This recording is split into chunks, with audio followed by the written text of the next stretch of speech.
Caríssimos, sejam bem-vindos então a mais um vídeo. E no vídeo de hoje a gente vai continuar o nosso papo sobre as virtudes, né? Sobre o fim último do homem e tudo mais. Bom, como a gente estava conversando no último vídeo, depois de todo o contexto, né? De Sócrates, de Aristóteles, dos padres do deserto, então a gente chega no assunto do vício e da virtude, né? Do vício e da virtude. Bom, sobre esse assunto a gente tem que aprofundar um pouco mais sobre o ser humano em si, né? O que que seria o ser humano, o que que é vício, o que que é virtude e tudo mais, tá? Mas é muito necessário, antes também, que a gente entenda, entenda que a virtude, ela faz parte do desenvolvimento do homem, porque a natureza do homem, a natureza humana, ela pode ser desenvolvida de uma maneira harmônica, né? De uma maneira onde é que não vai haver uma deformação do caráter da pessoa ou vai acontecer algumas enfermidades com o sujeito. Então a gente consegue perceber que a virtude ela desenvolve o homem é, de uma maneira plena a sua natureza humana, né? A virtude ela faz isso, ela consegue desenvolver o homem a uma do jeito que o homem realmente ele merece, né? Ele merece ser construído, por assim dizer. E o vício, no caso, ele corrompe essa natureza humana, então a gente pode dizer que a virtude é saúde e o vício é enfermidade, né? Bom, é justamente por isso que a gente tem que lembrar, principalmente quando a gente fala de virtudes, que o homem, ele parece que ele nasce para algo maior. Você provavelmente já se deparou com isso. Você estava, talvez, rezando, fazendo alguma meditação, pensando na vida, né? E você se deparou com um sentimento ali e percebeu, parece que eu parece que eu tenho alguma coisa que me aspira a algo maior. Parece que tem algo dentro de mim que busca, né? Busca algo que não é desse mundo, né? E é justamente isso. É justamente isso. O homem parece que ele tende a algo maior. A gente consegue observar isso na diferença que a gente tem aos animais. Os animais, como a gente já conversou nos outros vídeos, os animais eles tendem a se limitar à busca, né,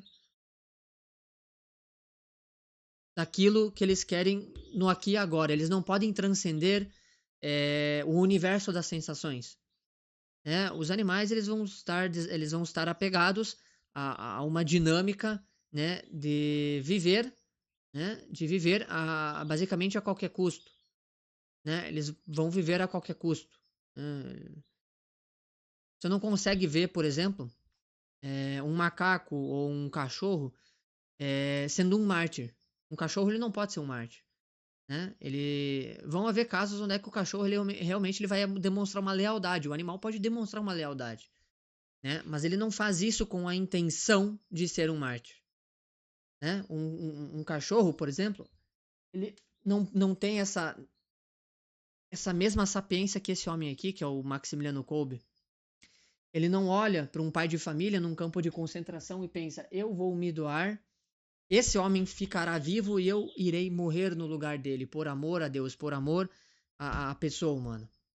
Os animais não têm essa capacidade. Então, justamente o homem, por ter se desenvolvido com as faculdades, né, da inteligência, da vontade e tudo aquilo que tange a alma humana, né, toda essa nossa psique, a gente tende a transcender o imediato. A gente tende a transcender aquilo que vem acerca das nossas sensações. A gente não precisa necessariamente sempre, né, estar buscando ser mártir ou algum bom santo. Mas às vezes transcender o imediato é fazer uma doação, é ter um momento de caridade para com o próximo quando nós mesmos também parecemos estar preocupados com as nossas finanças, ou talvez estamos com fome, mas deixamos a mesa com um pouquinho de fome e deixamos o nosso prato ou deixamos ainda aquilo que resta para alguém.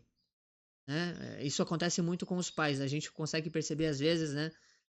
Não, pode pegar, não tô com fome. Não, pode pegar o pedaço de carne, pode pegar ali o hambúrguer, pode pegar a pizza, né? É, eles tendem a se sacrificar. É isso, né? Então, assim, a gente consegue observar que o homem parece que ele nasceu para algo maior, né? Parece que por sermos racionais a gente tende a querer transcender esse limite do eu quero aqui e agora, né? Do universo das sensações. É, o vício, né? Isso no caso é até uma questão de virtude, né? Transcender o imediato, né? Não ser guloso, né? Ser temperante e tudo mais, isso tudo é virtude, né? Isso tudo é virtude, né? E a gente vai ver como isso é, nada mais é do que aperfeiçoar as suas potências, né? Continuar tendo uma natureza harmônica. Ao passo que a gula nada mais é do que corromper a natureza humana, né? Por quê? Porque o vício ele não segue a natureza daquilo que o homem procura. O vício ele vai deixar a gente animalesco.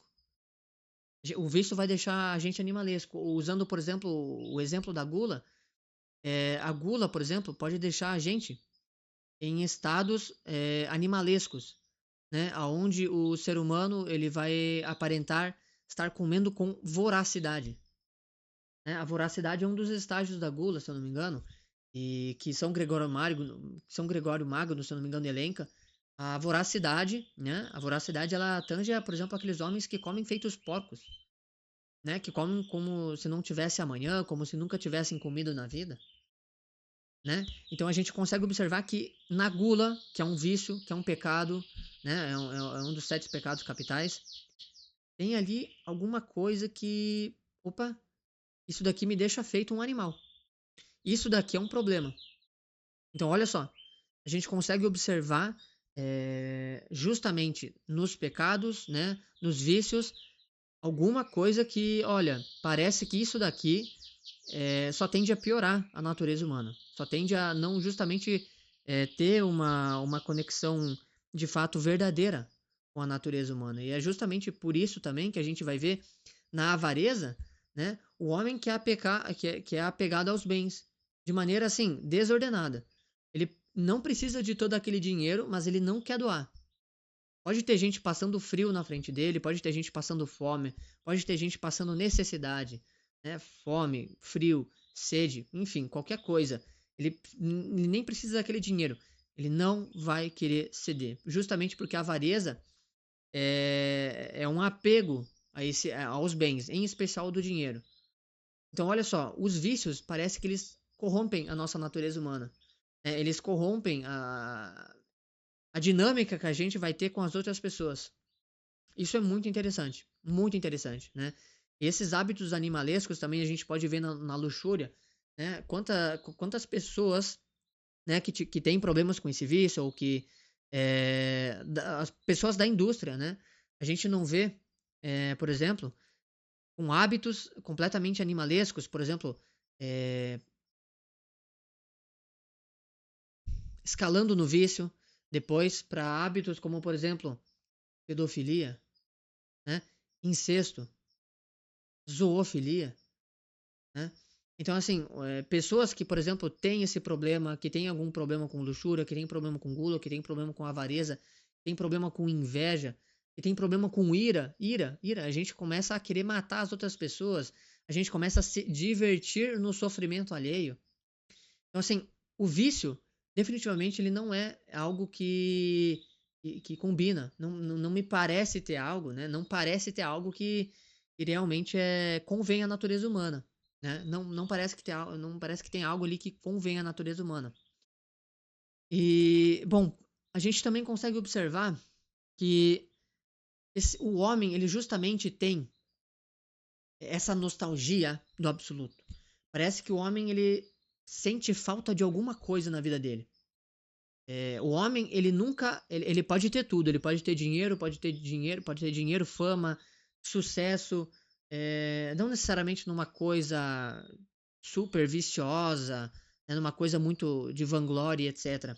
Mas se ele não tiver a Deus, ele sempre vai sentir falta de alguma coisa. Até o fim dos nossos dias, a gente sempre vai sentir falta de alguma coisa, com Deus ou sem, tá?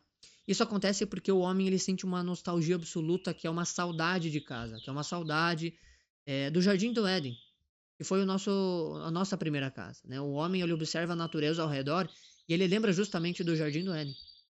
É por isso que é bom a gente ter contato com a natureza, porque a nossa primeira casa foi o Jardim do Éden. Quando o homem ele entende que a primeira casa dele foi o Jardim do Éden e que ele não nasceu para ficar olhando só para prédio, ele nasceu para sair de casa, para fazer trilha, para ir para o rio, fazer alguma coisa, né, ao ar livre, ele começa a entender que essa nostalgia do absoluto ela começa a ter algum sentido. Parece que no homem falta alguma coisa. Parece que no homem falta alguma coisa para suprir alguma vontade que ele não sabe onde é que vem. Qualquer pessoa que às vezes parou para pensar um pouquinho na vida, sente um pouco esse desejo, essa melancolia, essa angústia e tudo mais, essa tristeza, né? Que seja, justamente porque está faltando alguma coisa nessa vida dessa pessoa. Né? O Joseph Pieper fala no livro do Virtudes Fundamentais que o homem ele é um peregrino nessa terra. E a gente fica vagando tentando buscar a felicidade aqui. Só que a felicidade de verdade ela não está aqui, está no outro mundo. Né? Tá no outro mundo, tá na vida eterna. Né? E aquilo que pode talvez suprir ou pelo menos entender, fazer a gente entender para o que a gente veio nessa terra é justamente as virtudes. As virtudes elas nos ajudam a querer ter mais fé e esperança desse sentimento de saudades de casa. Né? O homem que, por exemplo, ele busca, né, ter a caridade, ter a fé e ter a esperança, ter a virtude da fortaleza, ter a virtude da prudência, ter a virtude da temperança, ter a virtude da justiça, né? Esses homens, eles conseguem viver certos céus, um certo paraíso na terra. Justamente por quê? Porque eles desenvolveram a virtude logo aqui. E essa virtude aperfeiçoa tanto a natureza humana que parece que esses homens, eles não são daqui. Né? A gente olha, às vezes, para algumas pessoas e pensa, cara, como é que esse cara chegou nesse nível? Como é que esse cara consegue ser tão espiritualizado? Como é que esse cara consegue ser tão prudente? Como é que esse cara consegue ser tão bom? Justamente por isso. Eles conseguem transcender o limite. Né? Justamente porque eles conseguem entender que o homem nasceu para algo maior. Tá? Bom, então, como a gente falou, a virtude é desenvolver as nossas potências, as capacidades em um nível máximo. Justamente para o quê? Para alcançar uma plenitude aqui na Terra. Né? O homem ele não nasceu para ficar comendo a comida dos porcos. Né? É justamente aperfeiçoar todas as nossas potências que elas foram destituídas, né, depois da queda, para agir de uma maneira conveniente à natureza humana. Né? Virtude é desenvolver as suas potências para agir de maneira conveniente à natureza humana. Tem um tirano cruel, que agora eu me esqueço o nome, né, grego. Eu realmente não vou lembrar o nome, mas se eu não me engano ele morreu no Touro de Bronze, né? E que ele vivia numa ilha e nessa ilha aparentemente os homens comiam carne humana, comiam carne cru, de maneira assim, viviam hábitos animalescos, né? Então a gente consegue ver que pessoas viciosas elas tendem a não compactuar com a natureza humana, né? Ao passo que homens como, por exemplo, São Maximiliano Kolbe, a Virgem Maria, né, São José, entre outros, eles, justamente pelo exercício da virtude, eles conseguem transcender o imediato, principalmente São José. São José deu o faça-se, assim como a Maria, e conseguiu transcender o limite do imediato e conseguiu se despojar na confiança, né, na providência divina. E é justamente por isso que o homem ele tem essa necessidade de alcançar uma saúde integral, que é do corpo e da alma, para querer alcançar a virtude. Né? O homem ele nasce para se formar além do caráter, além do temperamento, além de situações adversas na infância ou na vida adulta. Ele nasce justamente para se formar e para ser um homem virtuoso. Né? Justamente para se formar e ser um homem virtuoso. Por mais que às vezes o temperamento, ou às vezes um lar, às vezes uma família, consiga te deixar naturalmente dispostos a virtudes, por exemplo, da fortaleza, né? A virtudes da temperança, etc., também vão haver disposições contrárias, como, por exemplo, a prodigalidade. Aliás, a prodigalidade, também vão haver problemas, talvez, com a ira, né? Com a liberalidade, ou talvez com a luxúria, talvez também com a própria castidade, né? Mas a gente ainda assim nasceu para formar o caráter além dessas coisas, né? Educar isso de uma maneira conforme a reta razão, né? O homem, ele não está inclinado às paixões, né?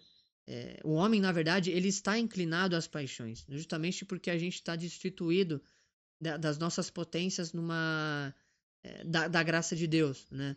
Só que ainda assim a gente pode educá-las para obedecer à reta razão. E isso nada mais é do que desenvolver a virtude, né? Estar inclinado às paixões, mas educá-las nada mais é do que ser prudente, afinal de contas, né? Pô, comer bolo de chocolate é bom, mas eu estou fazendo dieta, ou eu preciso comer melhor, ou estou sendo guloso, já comi 7 pedaços hoje, caramba, né? Pô, não, melhor não, né? Agora não. Tô com fome? Tô com vontade, tô com desejo, né? Não necessariamente fome, mas eu tô com desejo.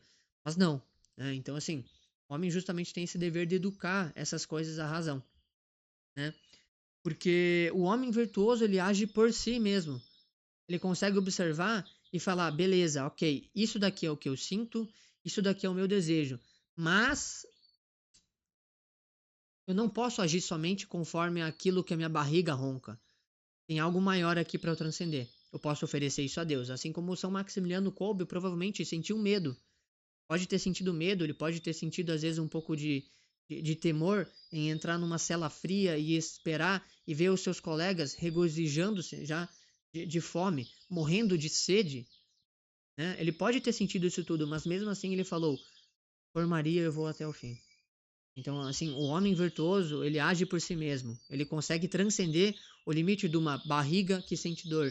Ele consegue transcender o limite de uma dor física, assim como, por exemplo, fez, se eu não me engano, São Sebastião e até mesmo São Lourenço, se eu não me engano, né?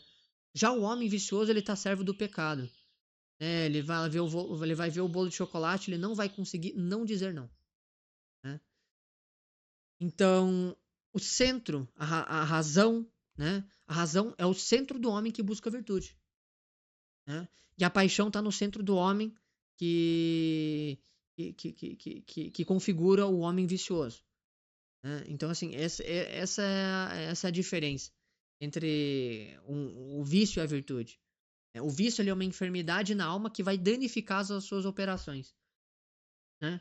Então, vai afetar esse homem de uma maneira profunda, profunda, profunda, profunda. Né? É só a gente ver, por exemplo, no caso da gula, é, pessoas anoréxicas ou pessoas gulosas a ponto de comerem até assim, de maneira abundante, de maneira voraz, de maneira desnecessária. Né? Pessoas que só conseguem hoje em dia se alimentar de fast food. Pessoas hoje em dia que, por exemplo, não conseguem fazer pequenos sacrifícios, pequenos jejuns.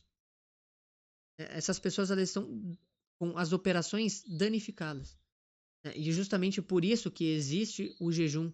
E por mais que algumas pessoas chamem algumas santas de anoréxicas por causa dos rigorosos jejuns, essas santas elas faziam o jejum por algo maior. Elas não faziam isso para deixar o corpo delas mais bonito ou para não engordarem ou para ficarem na medida certa do peso. Pelo contrário, elas faziam isso para se unir ao sofrimento de Jesus. E isso é virtude, tá? Então, senhores, seria isso. Até o próximo vídeo.